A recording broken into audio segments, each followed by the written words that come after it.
भोपाल की बात करेंगे, जहां भोपाल के अजमेर कांड पार्ट 2 में ये अजमेर फोटोग्राफी कांड था, जिसमें अब कई बड़े खुलासे हो रहे हैं। आरोपियों के टारगेट पर सिर्फ हिंदू छात्राएं हुआ करती थीं। मामले के खुलासे में पता चला है कि मुख्य आरोपी फरहान ने जून 2024 में एक बार नाबालिग छात्रा से भी अपने घर में दुष्कर्म किया था। इसकी जानकारी उसकी बड़ी बहन को भी थी, जबकि अली ने जून 2024 में एक बार नाबालिग छात्रा से अपने घर में ज्यादती की थी।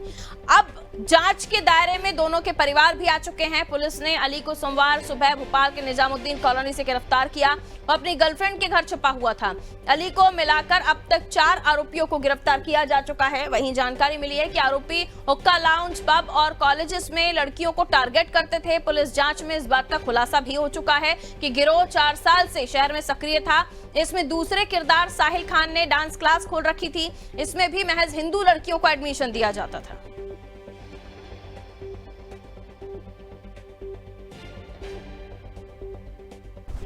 तो अजमेर फोटोग्राफी का हमारी सरकार ने किसी प्रकार के जिहाद की, लव जिहाद की मध्य प्रदेश की धरती पे अनुमति नहीं दी है, और जो भी करता पाया जाएगा हम उसको छोड़ने वाले नहीं है। वो किसी स्थान पर भी हो, जो अपराध करेगा उसको दंड मिलेगा। वो राज्य के अंदर भी है या राज्य से भागा है तो हमारी पुलिस उसको हर जगह से पकड़ के लाएगी। ये हमारा संकल्प है। मैं उम्मीद करता हूँ मध्य प्रदेश सुशासन के लिए जाना जाता है, इसलिए अपराध और अपराधियों की यहाँ जगह नहीं है। तो देखिए, अजमेर कांड की तरह ही भोपाल में ये कांड सामने आया है, जिसमें हिंदू लड़कियों को अपना गलत धर्म बताकर, अपने बारे में गलत जानकारी देकर, उन्हें नशा देकर, नशे का सेवन कराकर उनका दुष्कर्म किया जाता था। उनकी वीडियो फोटोग्राफी कर ली जाती थी, जिसके बाद उन्हें ब्लैकमेल किया जाता था। पूरी आप वो स्टोरी देखिए अजमेर कांड की, और उसके बाद अब ये भोपाल स्टोरी बिल्कुल आपको एक जैसी दिखेगी। हालांकि 200 से ज्यादा संख्या वहां उन प्रताड़ित बच्चियों की थी, और यहाँ पर अब कितने लड़कियां निकलकर सामने आती है, कितनी बच्चियां निकलकर सामने आती हैं, ये धीरे धीरे खुलासे हो रहे हैं। इस खुलासे में फरहान की बहन भी मिली हुई थी, जब उसने घर में एक नाबालिग के साथ दुष्कर्म किया हुआ था। ऐसे कई सारे खुलासे हो रहे हैं, जिसमें अब परिवार भी शामिल होना बताया जा रहा है। उन पर भी अब निगरानी रखी जा रही है। आइए, हमारे सहयोगी शबाना हमारे साथ जुड़ रही है, उनसे हम और भी जानकारी ले लेते हैं। शबाना, ये पूरा जो खुलासा अब सामने आ रहा है, ये बता रहा है कि जो अजमेर कांड की तरह ही हम देख रहे हैं, भोपाल कांड भी दिखाई दे रहा है। एक एक करके अभी तक 4 पीड़िताएं सामने आ चुकी हैं। हालांकि एक बच्ची का भी जिक्र हो रहा है जो नाबालिग थी, उसके साथ भी फरहान ने घर में दुष्कर्म किया। बहन को पता था। पूरी पिक्चर अब धीरे धीरे साफ हो रही है, और अब पुलिस ने इनका जुलूस भी निकाला, ये भी कार्रवाई सामने आ रही है। शबाना, बिल्कुल, मैं आपको बताना चाहूंगी कि भोपाल के अजमेर कांड पार्ट 2 में कई बड़े खुलासे जो है वो हो रहे हैं, और कई बड़े खुलासे होना बाकी है। इस पूरे मामले में मध्य प्रदेश के मुख्यमंत्री ने साफ तौर पर कार्रवाई के कड़े निर्देश दे दिए। इसके अलावा हिंदू संगठन जो है वो पूरी तरीके से अलर्ट दिखाई दे रहा है। इसके अलावा अगर बात की जाए तो जो निजी कॉलेज है वहां लगातार पूछताछ के लिए पुलिस पहुंच रही है। इसके अलावा आज आप देखेंगे हिंदू संगठन ने बड़ी मात्रा में वहां प्रदर्शन किया। अगर बात की जाए तो आज आरोपियों को लेकर बाग सिवनिया थाने पुलिस पहुंची थी, जहां पर जो है बहुत सारे लोग जो है हिंदू संगठन के भी पहुंचे थे, लेकिन जब उनको अस्पताल लेकर पहुंचा गया मेडिकल के लिए तो वहां पर विरोध किया गया।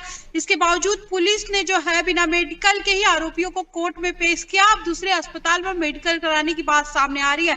लेकिन इस पूरी खबर पर आप देखेंगे मुख्यमंत्री डॉक्टर मोहन यादव इस पूरी खबर पर निर्देश दे चुके हैं कि किसी भी तरीके का जिहाद मध्य प्रदेश की धरती पर बर्दाश्त नहीं किया जाएगा। आप देखेंगे लगातार 2024 में फरहान और अली दोनों ने नाबालिग छात्राओं के साथ दुष्कर्म किया, और जिसकी जानकारी उनके परिवार वालों को थी। ये जानकारी पुलिस को लग गई है, लेकिन पुलिस जो है धीरे धीरे अब मामले की तह तक पहुंचने की कोशिश कर रही है। इस पूरे मामले में पुलिस जो है अलग अलग थानों की एक्टिव हो गई है। कई थानों में जो है ये मामला दर्ज किया गया है, और अजमेर कांड पार्ट 2 में जो है और कई खुलासे होना बाकी है। फिलहाल जो है आरोपियों का जुलूस निकाला गया है, उनको शर्मिंदा किया गया। इसके अलावा अगर बात की जाए तो कोर्ट में लेकर पहुंचे, और अब देखने वाली बात होगी कि क्या कुछ उन पर कार्रवाई होती है।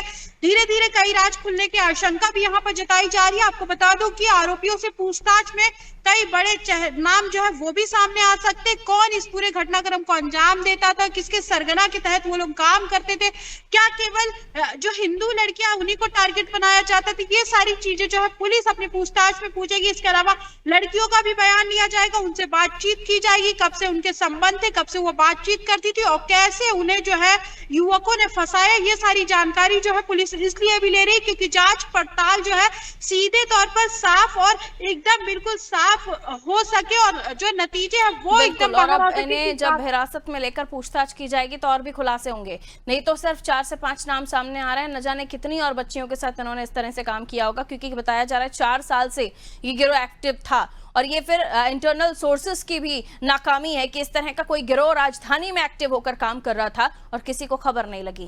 खैर, बहुत शुक्रिया। ये तो फरहान की गलती हुई कि वो इंदौर तक एक लड़की के पीछे पहुंच गया, जिसके बाद इस पूरे मामले का भांडाफोड़ हो गया, वरना न जाने और कितनी लड़कियां इस जाल में फंसती और अपना जीवन बर्बाद कर बैठती। अभी तो इन 4 लड़कियों के मामले सामने आ ही रहे हैं जिनका जीवन नरक बनाने का काम इन लोगों ने किया, जो वो राजधानी में मध्य प्रदेश में सुकून, शांति, अदब का शहर, और यहाँ इस तरह के लोग इस तरह के मंसूबे पाले बैठे हुए हैं और एक के बाद एक वारदातों को अंजाम दे रहे हैं।